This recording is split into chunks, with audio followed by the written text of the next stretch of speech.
Hello students, so let's study hypersensitivity reactions. Hypersensitivity reactions are injurious immune reactions. Hypersensitivity refers to excessive, undesirable, that is which is damaging, which is discomfort producing and can even be fatal. And it results from an imbalance between the effector mechanisms and the control mechanisms.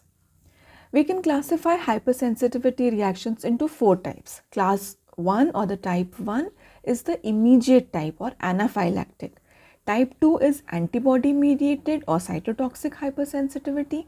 Type 3 is immune complex mediated hypersensitivity and type 4 is delayed type या जिसको हम कह सकते हैं cell mediated hypersensitivity. Immediate hypersensitivity is type 1. The injury is called by Th2 cells, IgE antibodies and mast cells. ये keywords याद रखिएगा जितना मैंने highlight किया है red में. So Th2 cells, IgE antibodies and mast cells. ऐसे ही आपको MCQ आता है. Type 1 is mediated by which immunoglobulin? So it is IgE. Mast cells, they release mediators which act on vessels and smooth muscles and pro-inflammatory cytokines which recruit inflammatory cells.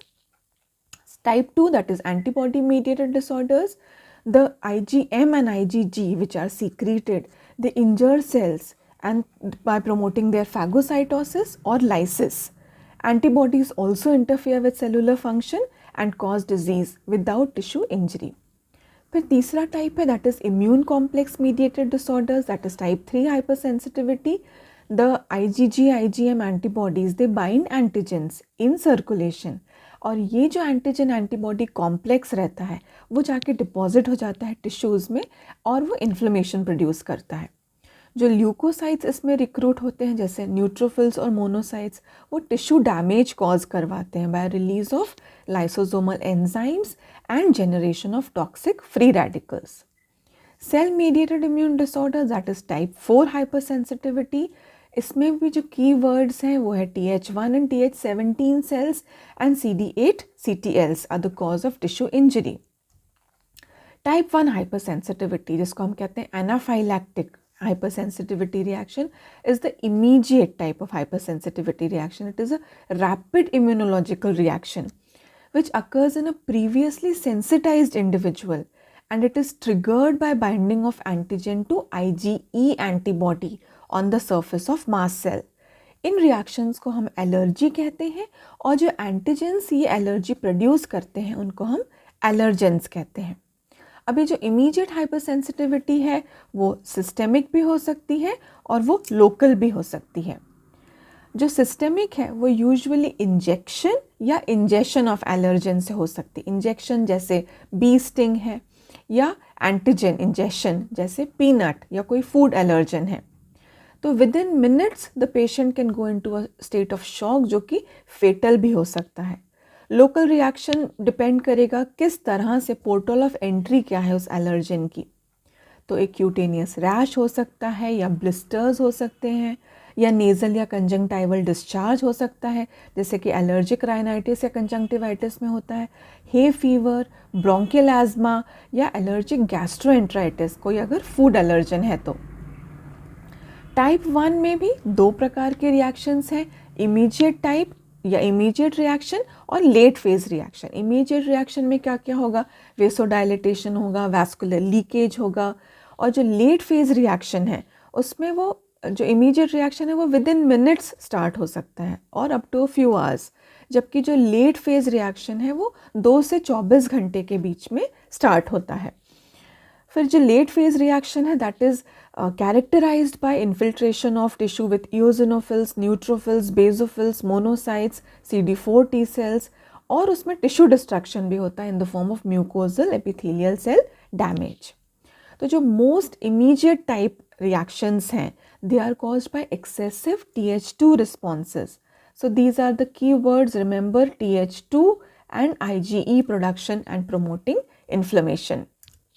इसके क्या क्या mediators हैं, mast cell activation से वो डीग्रैन्युलेट होगा. तो जितने mast cells में ग्रैन्यूल्स हैं वो अपने सारा जितना कंटेंट है उन ग्रैन्यूल्स का वो उसको डिस्चार्ज कर देगा या कुछ नए मीडिएटर्स को भी सिंथेसाइज करवा सकता है.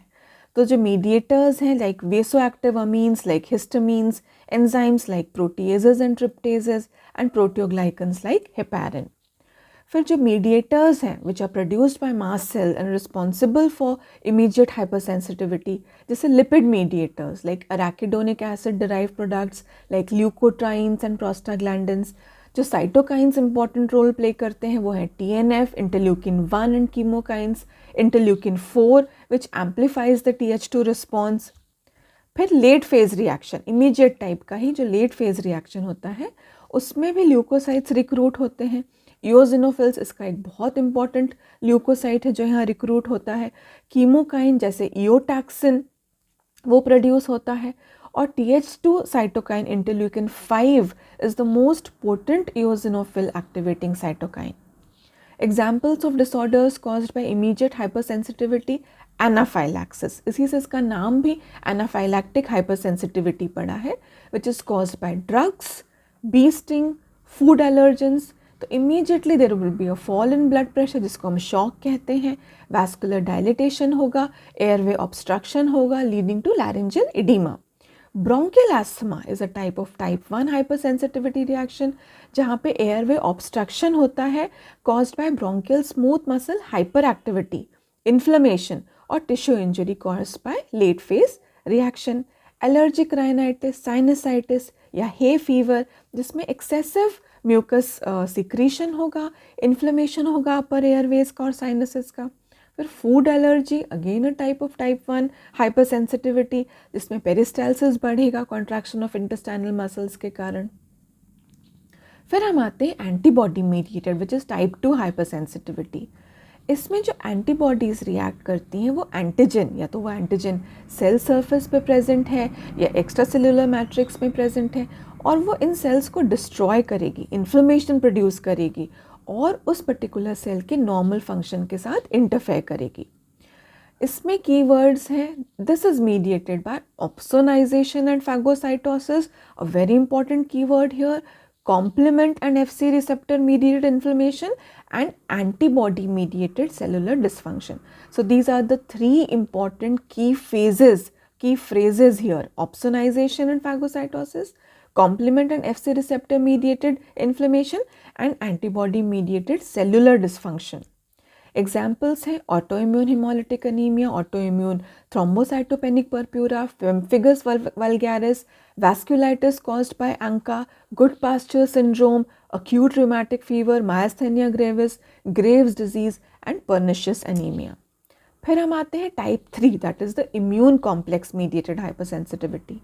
इसमें क्या हो रहा है, जो एंटीजन एंटीबॉडी कॉम्प्लेक्सेस रहते हैं वो टिश्यू डैमेज कॉज करवाते हैं by eliciting inflammation at the site of deposition. तो जब भी कोई एंटीजन रिएक्ट करता है एंटीबॉडी से, वो इम्यून कॉम्प्लेक्सेस प्रोड्यूस करते हैं और वह इम्यून कॉम्प्लेक्सेस टिपिकली जो वेसल वॉल है वहाँ पे जाके डिपॉजिट होती है। अब ये एंटीजन एक्सोजेनस भी हो सकते हैं या एंडोजेनस भी हो सकते हैं। एक्सोजेनस जैसे कोई foreign particles like an infectious microbe, या एंडोजेनस भी हो सकते हैं जहाँ बॉडी के ही सेल एंटीजन के तरह काम करने लगे, जिसको हम कहते हैं self antigen, which is a cause of auto immunity. Examples of type 3 reaction, again very important. SLE is a type of type 3 reaction, post-streptococcal glomerulonephritis, polyarthritis nodosa, reactive arthritis, serum sickness, Arthus reaction. ये आपके MCQs में रहता है कि Arthus reaction is a type of what? So it is a type of type 3 hypersensitivity. Immune complexes ज़्यादातर systemic होती हैं, but they preferentially involve the kidney, joints and small blood vessels. फिर आते हैं टाइप 4 पे, this is cell mediated hypersensitivity caused by inflammation resulting from cytokines produced by CD4। तो यहाँ पे ये कीवर्ड है, that is CD4 T cells, they are important here, very important. So CD4 T cell mediated hypersensitivity induced by environmental and self antigens, type 4 hypersensitivity. फिर cytokine mediated inflammation, जो CD4 T cells रहते हैं वो activate होते हैं and they differentiate into TH1 and TH17 effector cells. Interferon gamma activate करता है macrophages को to produce other substances like interleukin 17 and other cytokines जो ल्यूकोसाइट्स को रिक्रूट करेगा और इन्फ्लेमेशन को प्रमोट करेगा. जो classical T cell mediated inflammatory reaction है that is the DTH, that is delayed type hypersensitivity. जो टी सेल मीडिएटेड साइटोटॉक्सिसिटी रहती है that is mediated by the CD8+ cytotoxic T lymphocyte CTLs. तो ये जो CD8 पॉजिटिव टी सेल्स रहते हैं they also secrete interferon gamma. So CD4+ T cell mediated inflammation, इसमें cytokines produce होते हैं टी सेल्स के द्वारा which produce inflammation which can be chronic as well as destructive. The prototype is delayed type hypersensitivity जिसको हम कहते हैं DTH, delayed type hypersensitivity. So both TH1 and TH17 they contribute to organ specific diseases in which inflammation is a prominent aspect of pathology.